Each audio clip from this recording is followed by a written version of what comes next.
Assalamu alaikum. This is Maruf Khan. Welcome back to another video. I hope you all are doing well. So in this video we cover important difference for board exam 2023. First है zoology के important difference है, ये doctor Ali Asghar के important में भी थे, होगी 8 to 9 difference है. डिफरेंस है between inspiration and expiration. So inspiration होती है कि जब एयर ड्रोन ही हो जाए इनटू द लंग्स, उसको हम कहते हैं कि इंस्पायर है, इनहेलेशन है. जबकि एक्सपायरेशन इसका अपोजिट होता है, एयर एक्सपायर होती है out of the lungs, from the lungs, तो इसको हम कहते हैं कि ये एक्सपायरेशन है. The act of releasing air from the lungs. ये एक्टिव प्रोसेस होता है. एक्टिव प्रोसेस का ये मतलब है कि ये एक एनर्जी कंज्यूमिंग प्रोसेस है, इसमें एनर्जी यूज होती है. जबकि एक्सपायरेशन एक पैसिव प्रोसेस है, आपको एक्सपायर करने के लिए एनर्जी की नीड नहीं है. इंस्पायरेशन में ऑक्सीजन इन लंग्स में ली जाती है और कार्बन डाइऑक्साइड रिमूव करी जाती है एक्सपायरेशन में. जबकि क्या डिफरेंस इंस्पायरेशन और एक्सपायरेशन में ये होता है कि इंस्पायरेशन में रिबकेज मूव करती है forward out of the action. Intercostal muscles की कॉन्ट्रैक्शन होती है. लाइक क्या होता है कि एक्सटर्नल मसल्स कॉन्ट्रैक्ट करते हैं और इंटरनल मसल जो होता है वो रिलैक्स करते हैं. डायफ्रागम डूम शेप नहीं होता. डायफ्रागम डूम शेप होता है एक्सपायरेशन में, इसमें फ्लैट एंड होता है. तो ये होता है कि ये भी आप लिख सकते हैं कि diaphragm is Doom shape and diaphragm is flat and. यहाँ पे रिबकेज मूव करती है downward inward by the action of intercostal muscles. इसमें इंटरनल की कॉन्ट्रैक्शन होती है और एक्सटर्नल की रिलैक्सेशन होती है. तो ये होता है इंस्पायरेशन और एक्सपायरेशन में डिफरेंस. आपके ये 2 मार्क्स के होंगे. सो आप 3 to 4 लिखेंगे तो ये इनफ होगा, क्योंकि ये होता है कि आपको 3 to 4 लिखने चाहिए. अच्छे मार्क्स मिल जाते हैं इससे. नेक्स्ट डिफरेंस है बिटवीन एक्टिवेटर्स एंड इनहिबिटर्स. तो एक्टिवेटर्स वो मॉलिक्यूल्स होते हैं जो इंक्रीज करते हैं एक्टिविटी ऑफ एंजाइम को, उसको हम कहते हैं ये एक्टिवेटर्स हैं. ये आपके पास नॉन प्रोटीन पार्ट जो होता है उसको हम कहते हैं कि कोफैक्टर है. अब उसमें ऑर्गेनिक और इनऑर्गेनिक होते हैं, तो इनऑर्गेनिक जो होते हैं उसको हम कहते हैं कि एक्टिवेटर्स हैं. इनहिबिटर्स वो मॉलिक्यूल जो डिक्रीज करते हैं एक्टिविटी ऑफ एंजाइम को, उसको हम कहते हैं इनहिबिटर. जैसे कि ड्रग्स, राइबोन्यूक्लियस इनहिबिटर्स होते हैं. और इसमें आइंस होते हैं जैसे मैग्नीज वगैरह. तो आपकी बुक में दी हुई भी हैं एग्जांपल्स. आइंस इसकी एग्जांपल्स होती हैं. Protein, peptides, small organic molecules, उसको हम कहते हैं कि एक्टिवेटर्स हैं. कैल्शियम और मैग्नीशियम. ये प्रोटीन ये मतलब क्या होता है कि इसमें ये रिवर्सिबल और इरिवर्सिबल होता है. आइथर रिवर्सिबल होगा, ये रिवर्सिबल होगा. इरिवर्सिबल रिवर्सिबल में ये होता है कि रिवर्सिबल रिएक्शन वो होता है जो रिवर्स कर सकता है, आगे प्रोडक्ट रिएक्टेंट में वापस से कन्वर्ट हो सकते हैं. जबकि इरिवर्सिबल ये होता है कि अगर रिएक्टेंट से प्रोडक्ट बन गया है तो अब प्रोडक्ट वापस से रिएक्टेंट में तब्दील नहीं होगा. सो ये होता है एक्टिवेटर्स और इनहिबिटर्स में डिफरेंस. नेक्स्ट डिफरेंस है और ये मोस्ट इंपॉर्टेंट डिफरेंस है सैचुरेटेड एसिल ग्लिसरॉल और अनसैचुरेटेड एसिल ग्लिसरॉल. इसमें ये होता है कि सैचुरेटेड ग्लिसरॉल में ये होता है कि ये सैचुरेटेड फैटी एसिड्स को कंटेन करता है. इसमें डबल या मोर देन डबल बॉन्ड नहीं होते हैं. मतलब 2 और मोर देन 2 डबल बॉन्ड नहीं होते हैं. इसमें सिर्फ और सिर्फ सिंगल बॉन्ड होता है, जैसे कि अल्केन वगैरह में अगर आपने स्ट्रक्चर पढ़ा हो. अनसैचुरेटेड की बात की जाए तो ये कंटेन करता है अनसैचुरेटेड फैटी एसिड्स. इसमें 2 और मोर देन 2 डबल बॉन्ड्स होते हैं. ये फाउंड होता है प्लांट्स में. ये ऑयल होता है liquid at room temperature. Lanolin C57 styrene का होता है C57H110O6, जब C57H104 एंड O6. ये सॉलिड होता है, रूम टेम्परेचर पे फाउंड होता है एनिमल्स में. सो दैट्स वाई इसको हम कहते हैं कि ये सॉलिड है. और ये लिक्विड होता है, ये फैट होता है. तो ये था इसमें डिफरेंस सैचुरेटेड और अनसैचुरेटेड. इसमें आप ये भी लिख सकते हैं कि इसके पास सिंगल बॉन्ड होता है. ये contain they do not contain double or more than they do not contain double or triple bond. But unsaturated fatty acids या अनसैचुरेटेड एसिल ग्लिसरॉल कंटेन करते हैं फैटी एसिड्स. इनमें बिटवीन डबल बॉन्ड होता है या 2 बॉन्ड होते हैं, या फिर मोर देन 2 भी होता है, ट्रिपल बॉन्ड भी होता है. नेक्स्ट डिफरेंस है बिटवीन डीएनए और RNA. So DNA double standard structure होता है. Deoxyribonucleic acid. सो ये डबल स्टैंडर्ड मॉलिक्यूल है, कंटेन करता है लॉन्ग चेन ऑफ न्यूक्लियोटाइड. जबकि आरएनए एक सिंगल स्टैंडर्ड मॉलिक्यूल है, कंसिस्ट करता है शॉर्ट चेन ऑफ न्यूक्लियोटाइड्स. इसके पास राइबोज शुगर होती है. इसके पास डीऑक्सीराइबोज शुगर होती है. अबाउट 80-90% डीएनए फाउंड होता है न्यूक्लियस में. जबकि अगर हम राइबोसोम्स की बात करें तो आरएनए फाउंड होता है 90% साइटोप्लाज्म में, 10% बाकी होता है राइबोसोम्स. अगर आप बात करें तो राइबोसोम्स अगर आपने पढ़ा हो तो वो प्रोटीन फैक्ट्री होती है, तो उसमें आरएनए प्रेजेंट होता है. तो ये कि 90% डीएनए तो न्यूक्लियस में ही होता है. ये इसके डिफरेंस होते हैं. आप आरएनए में नाइट्रोजनस बेसिस की बात करें तो इसमें फ़र्क भी होता है, इसमें डिफरेंस होता है.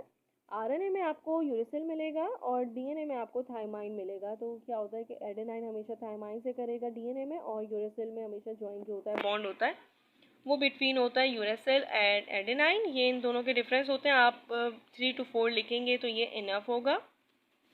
अब है ओपन टाइप और क्लोज टाइप सर्कुलेटरी सिस्टम में। सो ओपन टाइप आपको देख के ही पता चल रहा है। ओपन टाइप का ये मतलब है कि इसमें कोई ब्लड कैपिलरीज नहीं होंगी, ब्लड फ्लो करता है ओपनली। जबकि क्लोज टाइप में ये होता है कि ब्लड फ्लो करता है इन द कैपिलरीज, वीन्स और आर्टरीज होती हैं। तो ये होता है कि ब्लड कैपिलरीज प्रेजेंट होती हैं। ब्लड को ये होता है कि इसमें ना ऑक्सीजनेटेड और डीऑक्सीजनेटेड ब्लड हमेशा क्या होता है कि मिक्स हो जाता है ओपन टाइप में। लेकिन क्या होता है कि ये इसमें कैरी करता है, ऑक्सीजनेटेड ब्लड भी होता है, डीऑक्सीजनेटेड ब्लड भी होता है, आर्टरीज वीन्स अलग अलग होती हैं सब। ये रेड होता है due to presence of haemoglobin, जबकि ओपन टाइप आर्थ्रोपोड्स में कंसिडर किया जाता है। अगर आप इसमें एग्जांपल देंगे तो अच्छा हो जाएगा। ओपन टाइप सर्कुलेशन में हीमोग्लोबिन प्रेजेंट नहीं होता और ब्लड कलरलेस होता है। आर्थ्रोपोड्स को ही देख लें, कॉकरोच का देख लें आप एग्जाम्पल, तो कॉकरोच का ब्लड रेड नहीं होता, कलरलेस होता है। तो आर्थ्रोपोड में जितने इंसेक्ट आते हैं जितना होता है तो वो कलरलेस होता है। जबकि क्लोज टाइप सर्कुलेटरी सिस्टम में ह्यूमन ले लें तो ह्यूमन में कलर होता है ब्लड का रेड। सो वो due to presence of haemoglobin होता है। ये इन दोनों का डिफरेंस है। इसमें ये होता है कि इसमें इंटरस्टेशियल फ्लूइड और ब्लड में कोई डिफरेंस नहीं रहता, जबकि क्लोज टाइप में ब्लड अलग से कैपिलरीज में फ्लो कर रहा होता है और क्या होता है कि इंटरस्टेशियल फ्लूइड अलग डिफरेंट होता है। तो ये होते हैं इन दोनों में डिफरेंस। पेयर्स ऑफ गिल्स होती हैं, लाइक गिल्स कवर होती हैं ओवरक्यूलम से, जबकि इसमें 5 पेयर्स ऑफ गिल्स होती हैं और इसमें ओवरक्यूलम नहीं होता है। कॉन्ड्रोसाइट्स और ऑस्टियोसाइट्स ये बहुत शार्प फिशेज होती हैं। लाइक क्या होता है कि मैरीन में ही, ये मैरीन वाटर में ही प्रेजेंट होती हैं कॉन्ड्रोसाइट्स, जिनको हम कार्टिलेजन फिश कहते हैं। जबकि बोनी फिशेज आपको बोनी फिशेज आपको मेरीन वाटर में भी मिलेंगी और आपको मिलेंगी फ्रेश वाटर में भी, क्योंकि मेरीन वाटर में अगर ये नहीं होंगी तो शार्क जो कार्टिलेजन फिशेज हैं वो किसको फूड के तौर पे यूज़ करेंगी। सो ये होता है इन दोनों में डिफरेंस। पर लिखेंगे तो ज़्यादा अच्छा हो जाएगा। शार्क और वेल लिख सकते हैं कॉन्ड्रोसाइट्स में, जबकि ऑस्ट्रोसाइट्स में तो आपकी बुक में बहुत सारी एग्जांपल्स दी हुई हैं, आप वो भी लिख सकते हैं। डॉग फिश वगैरह इसी की एग्जांपल्स हैं। अब डिफरेंस है बिटवीन आर्टरीज एंड वीन्स। तो आर्टरीज वो ब्लड वेसल्स होती हैं जो कैरी करती हैं ब्लड को from the heart, like blood को डिस्ट्रीब्यूट करती हैं टू द बॉडी ऑर्गन। जबकि वीन्स वो ब्लड वेसल्स होती हैं जो ब्लड को हार्ट तक पहुंचाती हैं फ्रॉम बॉडी ऑर्गन्स। तो ये होता है कि मूव करता है अवे फ्रॉम द हार्ट, ये मूव करता है टुवर्ड्स द हार्ट, ये कलेक्ट करता है ब्लड को फ्रॉम द बॉडी ऑर्गन्स और टुवर्ड्स द हार्ट उसको सप्लाई करता है। ब्लड प्रेशर आर्टरीज में हाई होता है, ब्लड प्रेशर लो होता है वीन्स में। आप ये देख सकते हैं ना कि अगर ब्लड फ्लो आपने पढ़ा हो तो ये बहुत ज़्यादा है कि ब्लड फ्लो किसमें सबसे कम होता है, तो वीना कावा में होता है, ऑर्टा में सबसे ज़्यादा, फिर आर्टरीज, आर्ट्रियोल्स, ऐसे कम होता जाता है ब्लड प्रेशर, ब्लड का फ्लो कम होता जाता है। तो ये होता है कि कैपिलरीज में होता है, फिर कैपिलरीज का डायमीटर ज़्यादा होता है तो वो ब्लड प्रेशर और लो हो जाता है, फिर वेन्यूल्स, वीन्स और वेना केवा होता है तो दैट्स वाई ऐसे ब्लड प्रेशर कम होता जाता है और फिर ब्लड प्रेशर लो होता है वीन्स में, आर्टरीज में सबसे ज़्यादा होता है। क्यों ज़्यादा होता है? क्योंकि इसको बॉडी ऑर्गन्स तक ब्लड को डिस्ट्रीब्यूट करना होता है। अगर इसका ब्लड प्रेशर कम होगा तो फिर ये है कि वो इतनी तेज़ी से ब्लड प्रेशर पूरे बॉडी ऑर्गन्स तक, इवन इन आर टोज में भी ब्लड पहुंचता है। तो ये इसका ये मतलब है कि आर्टरीज ही हैं जो पहुंचाएंगी, तो इनका ब्लड प्रेशर ज़्यादा होना चाहिए कि वो फोर्स पर एरिया होता है प्रेशर बहुत तेज़ी से जाए कि आपके इवन टोज में भी ब्लड पहुँच सके। एक डिफरेंस ये भी होता है कि आर्टरीज पल्सेटिंग होती हैं, लाइक आपको है ना पल्स जो महसूस होती हैं आर्टरीज की ही वजह से होती हैं, आर्टरीज पल्सेटिंग होती हैं, जबकि वीन्स पल्सेटिंग नहीं होती, इनका ल्यूमेन लार्ज होता है जबकि आर्टरीज का ल्यूमेन कम होता है। सो ये है इनका डिफरेंस। एक और ट्यूब लाइक डाइजेस्टिव सिस्टम, तो देखें सेक लाइक डाइजेस्टिव सिस्टम वो डाइजेस्टिव सिस्टम होता है जिसमें कोई एक ओपनिंग होती है माउथ और एनस में, तो माउथ प्रेजेंट होता है और एक ओपनिंग होती है, प्रेजेंट होते हैं लोअर ग्रुप्स ऑफ ऑर्गेनिजम्स में, जबकि tube like digestive system present होता है एडवांस ग्रुप ऑफ ऑर्गेनिजम्स में, ह्यूमंस वगैरह ले लें, जबकि प्लेटियल मेंटिस में भी आपको सेक लाइक डाइजेस्टिव सिस्टम ही मिलेगा। उसमें undigested food through the mouth he exceed किया जा सकता है। ये केमिकल डाइजेशन टेक्स प्लेस होती है, जबकि ट्यूब लाइक में मैकेनिकल डाइजेशन भी होती है। माउथ में मैकेनिकल डाइजेशन का मतलब होता है फिजिकल, ये समझ नहीं आता कि क्या है। केमिकल डाइजेशन ये है जिसमें केमिकल्स आपको केमिकल्स यूज़ हो रहे हैं, HCl, gastric juices, pancreatic juices ये वगैरह यूज़ हो रहे हैं, तो केमिकल डाइजेशन है। फिजिकली फूड का सरफेस एरिया बढ़ाया जाता है, लाइक क्या होता है कि आपने पढ़ा हो सरफेस एरिया बहुत ज़्यादा डिपेंड करता है, तो ये फूड को सरफेस एरिया बढ़ा दिया जाता है, उस पर एंजाइम तो प्रॉपर वर्क कर सकते हैं। So that's why mechanical digestion होती है। हमारे तीत उसमें बहुत हेल्प करते हैं। मैन में हाइड्रा में सेक्लाइक डाइजेस्टिव सिस्टम आपको देखने को मिलेगा। इसमें आप प्लेटियल मेंटिस की एग्जांपल भी लिख सकते हैं, टेनिया लिख सकते हैं, लाइक फ्लैटफॉर्म्स टेनिया। सो ये इनकी एग्जांपल होगी। और इसमें मैन की आप लिख सकते हैं, इसमें आप आर्थ्रोपोड लिख सकते हैं। तो वो ट्यूब लाइफ जिसमें जितनी एग्जांपल्स लिखेंगे उतना आपके लिए अच्छा होगा। अब नेक्स्ट डिफरेंस है बिटवीन सिंगल सर्किट सर्कुलेशन और डबल सर्किट सर्कुलेशन।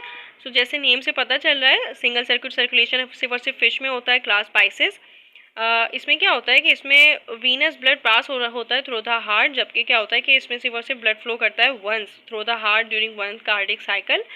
सो ये होता है, जबकि डबल सर्किट सर्कुलेशन में हार्ट फ्लो करता है twice through the heart. Like क्या होता है कि अगर आप कार्डिक साइकिल में देखें तो आपको पता होगा कि 2 दफ़ा हार्ट पास होता है। इसमें क्या होता है कि एक ही आर्ट्रियम होगा और एक ही वेंट्रिकल होगा, और फिर क्या होता है कि डीऑक्सीजनेटेड और ऑक्सीजनेटेड ब्लड, जिसको हम वीनस ब्लड कह रहे हैं, ये मिक्स हो जाता है। जबकि ऑक्सीजनेटेड और डीऑक्सीजनेटेड ब्लड हमेशा हमेशा डबल सर्किट सर्कुलेशन में सेपरेट रहेगा।